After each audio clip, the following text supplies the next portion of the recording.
Cockroach party ने एक प्रदर्शन किया। अब यही कॉकरोच पार्टी पाकिस्तान पहुंच गई।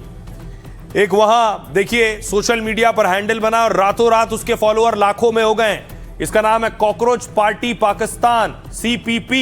1,12,000 फॉलोअर हो गए हैं और तेजी से इसके फॉलोअर बढ़ रहे हैं। तो आपको बताऊं पाक में कॉकरोच पार्टी का खौफ कैसे बढ़ रहा है। पाकिस्तान की सियासत में हड़कंप मचा है, दहशत में है पाकिस्तान में लोग, क्योंकि भारत के बाद अब पाकिस्तान में कॉकरोच पार्टी बन गई। यह भी युवाओं का ही आंदोलन है और इसे हाल ही में लॉन्च किया गया है। यह मंच कॉकरोच पार्टी पाकिस्तान यानी CPP नाम से बना है। वजूद में आते ही इसने सोशल मीडिया पर अलग पहचान बना ली। इसके इंस्टाग्राम पेज पर 1,12,000 से ज्यादा फॉलोअर जुड़ गए। इंस्टाग्राम के अनुसार CPP का यह अकाउंट कई महीने पहले बनाया गया और इसे कनाडा से चलाया जा रहा है और इसी महीने वेरीफाई किया गया। जानकारी के मुताबिक इस पहल की शुरुआत सलमान तरार ने की है। पाकिस्तान के रहने वाले सलमान तरार रहते हैं न्यूयॉर्क में, उन्होंने पढ़ाई की है। CPP का दावा है कि इसका मकसद पारदर्शी राजनीति को बढ़ावा देना है। CPP ने पारदर्शी शासन और लोकतांत्रिक बदलाव की मांग शुरू की है। पाकिस्तान की सरकार में भी इसका खौफ दिखाई देने लगा है। गृह मंत्री मोहसिन नकवी ने अपनी ही सरकार को अलर्ट दे दिया है और कहा है कि सिस्टम ठीक नहीं हुआ तो कॉकरोच सब कुछ बदल सकते हैं। उन्होंने कहा कि अगर वो एक हो जाएंगे तो सब कुछ पलट सकता है। तो रहिए खबरों में आगे बढ़ते हैं। एक और बवाल पड़ोसी मुल्क में शुरू हो गया है कांवड़ यात्रा से। नेपाल में कांवड़ पर कोहराम मचा हुआ है, जगह जगह आगजनी हो रही है। यह तस्वीर देखिए सर, एक मॉल है जिसे उपद्रवियों ने फूंक डाला है और दावा किया जा रहा है, ये मॉल आप देख रहे हैं AB मॉल, दावा किया जा रहा है कांवड़ यात्रा के दौरान ये उपद्रव शुरू हुआ और दो पक्षों में विवाद बढ़ा और बढ़ते बढ़ते देखिए नेपाल के सिराहा की तस्वीर आप देख रहे हैं।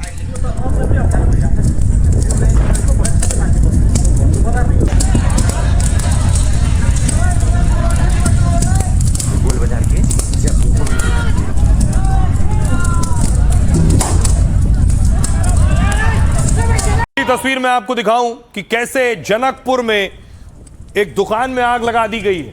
इस तरह की आगजनी कई शहरों में देखने को मिल रही है।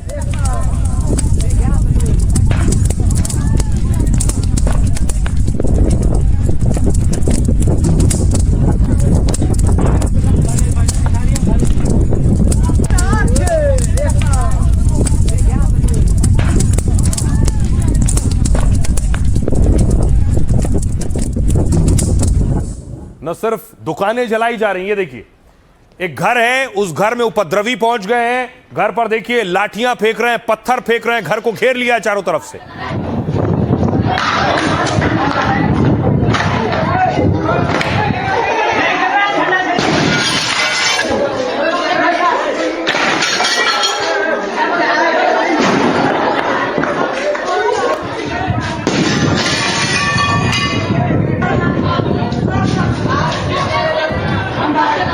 और उसके अलावा देखिए कैसे नेपाल के एक शहर की तस्वीर आप देख रहे हैं। सड़कों पर टायर जलाकर प्रदर्शन हो रहे हैं, पुलिस ने आंसू गैस के गोले दागे।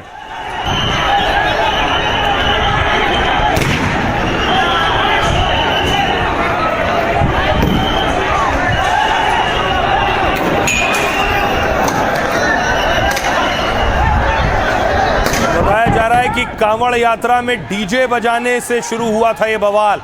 डीजे से शुरू होकर उसने हिंसा और दंगे का रूप ले लिया।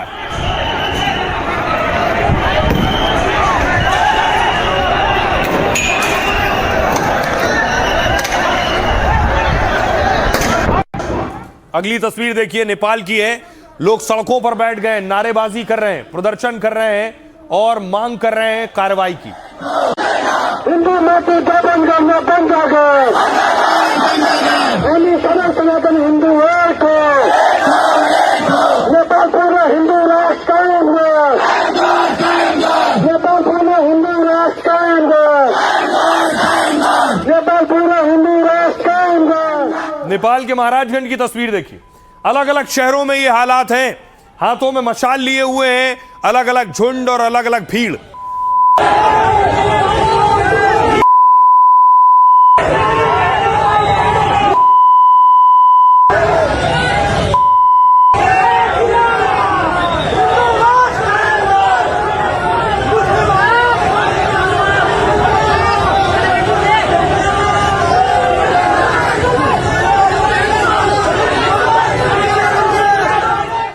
अब देखिए, एक महिला का घर जलाया है, घर में आग लगाई, वो महिला रो रही है, बिलख रही है, बीच में बैठी हुई है खेत में अपने।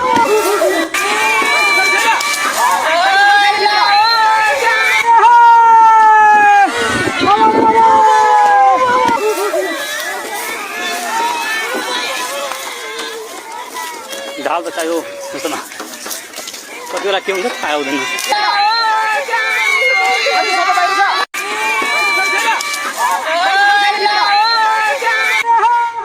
काठमांडू की तस्वीर मैं आपको दिखाऊं, नेपाल की राजधानी काठमांडू में भी प्रदर्शन हो रहा है। लोग निकले हैं बैनर पोस्टर के साथ।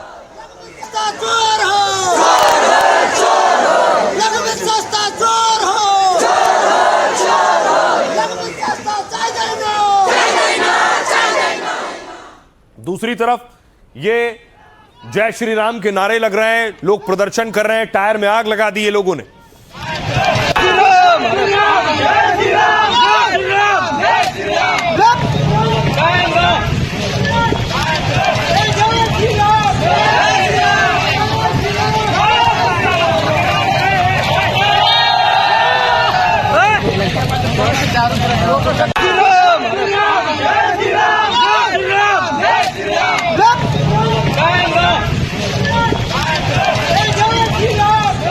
भैया आपको बताऊं, नेपाल के कौन कौन से शहरों में आग है। सोचिए, कांवड़ यात्रा में डीजे को लेकर इतना बड़ा बवाल हो गया। यह है नेपाल में, देखिए सुनसरी कांवड़ यात्रा के दौरान विवाद और हिंसा भड़की है। यहां सप्तारी में मौजूदा कर्फ्यू को आगे बढ़ाया गया है। मोरंग में विरोध प्रदर्शन अभी भी बड़े पैमाने पर हो रहा है, हिंसा नहीं हुई है। सिराहा में पुलिस फायरिंग में 19 साल के युवक की मौत हो गई है। धनुषा में, जनकपुर समेत कई इलाकों में कर्फ्यू लगाया गया है।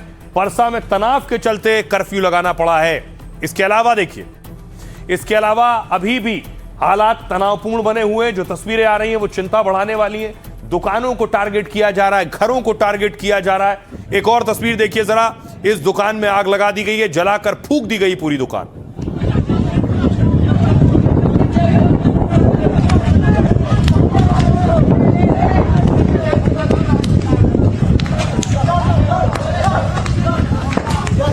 पुलिस ने देखिए हालात को देखते हुए कर्फ्यू लगा दिया है। बाकायदा सर्च ऑपरेशन हो रहा है। चारों तरफ पुलिस कोशिश कर रही है कि तनाव को कम किया जाए, हिंसा को कम किया जाए।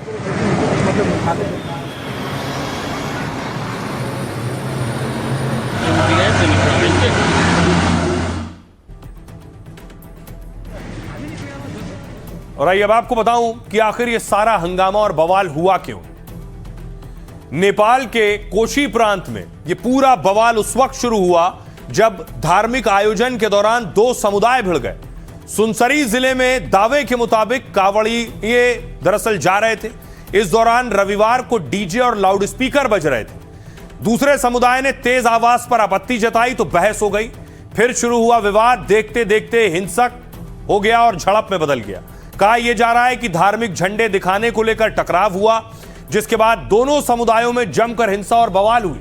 स्थानीय पुलिस ने दोनों पक्षों को शांत कराने की कोशिश की, लेकिन हालात इतने बिगड़े कि पुलिस को गोली चलानी पड़ी। पुलिस के मुताबिक हवाई फायर से हालात संभालने की कोशिश हुई, लेकिन हिंसा नहीं रुकी, जिसके बाद पुलिस ने गोली चलाई। फायरिंग में ओम प्रकाश मेहता नाम के शख्स की मौत हुई है। गोली लगने से एक घायल जयप्रकाश मेहता की मौत हो गई, जिसके बाद हिंसा की आंच नेपाल के दूसरे जिलों तक पहुंच गई है। कई जगह प्रदर्शन हुए, तोड़फोड़ की गई, आग लगा दी गई। सिराहा जिले में पुलिस फायरिंग में गणेश यादव की मौत हो गई है। बढ़ते बवाल को देखते हुए नेपाल के कई इलाकों में कर्फ्यू लगाना पड़ा है। 3 की मौत पर विपक्ष ने सरकार पर लापरवाही का आरोप लगाया है, क्योंकि पीएम बालेन शाह ने चौथे दिन सुरक्षा बलों के प्रमुख से चर्चा की। पीएम ने राष्ट्रीय सुरक्षा परिषद की बैठक भी 5वें दिन बुलाई है। हालांकि पीएम और विपक्ष ने शांति बनाए रखने की अपील की है। गृह मंत्री ने पीड़ित परिवारों से मिलकर 10-10 लाख रुपए देने को कहा है। आइए अब मैं आपको दिखाऊं कि कैसे जो गृह मंत्री हैं वो अस्पताल पहुंचे। गृह मंत्री ने 10-10 लाख के मुआवजे की मांग की है। गृह मंत्री अस्पताल पहुंचे घायलों का हाल जानने की। यह तस्वीर है अस्पताल में घायलों से मिलते हुए।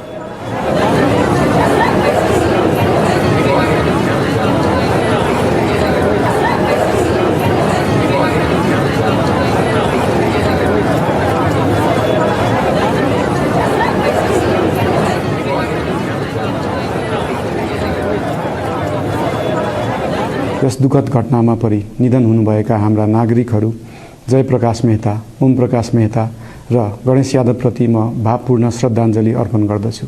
शोक सन्तप्त परिवारजनहरूमा नेपाल सरकारका तर्फबाट गहिरो संवेदना व्यक्त गर्दछु। घटनामा परि घाइते हुनुभएका सम्पूर्ण नागरिकहरूको शीघ्र स्वास्थ्य लाभको कामना गर्दछु। घाइतेहरूको उपचारमा कुनै पनि प्रकारको कमी वा ढिलाइ हुन नदिन सम्बन्धित स्वास्थ्य निकायहरूलाई स्पष्ट निर्देशन दिइसकिएको छ। घटना भए लगत्तै सबै सुरक्षा निकायहरूले तत्काल घटनास्थलमा पुगेर परिस्थितिलाई सामान्य बनाउने थप आइए अब मैं आपको बताऊं कि दरअसल नेपाल में हिंसा हो रही है। नेपाल का पड़ोसी है हिंदुस्तान, हमें भी अलर्ट रहने की जरूरत है। बॉर्डर पर पुलिस चौकन्नी है, सिक्योरिटी फोर्सेस के जवान चौकन्ने। नेपाल में मौजूदा हिंसा भारत के बॉर्डर के बहुत करीब हो रही। ऐसे में भारतीय सुरक्षा एजेंसियां पूरी तरह से अलर्ट हैं, क्योंकि दक्षिण पूर्वी नेपाल का यह इलाका भारत से जुड़ा हुआ है। नेपाल के कोशी और मधेश प्रांत भारत के यूपी बिहार से सटे हैं। इसमें नेपाल के सुनसरी और परसा, धनुषा, सिराहा शामिल हैं। ये जिले भारत के व्यापारिक नजरिए से बेहद संवेदनशील हैं। बिहार के तो 7 जिले नेपाल से लगे हैं। 730 किलोमीटर का बॉर्डर है। हिंसा प्रभावित जिलों के पास होने से बिहार में सतर्कता है।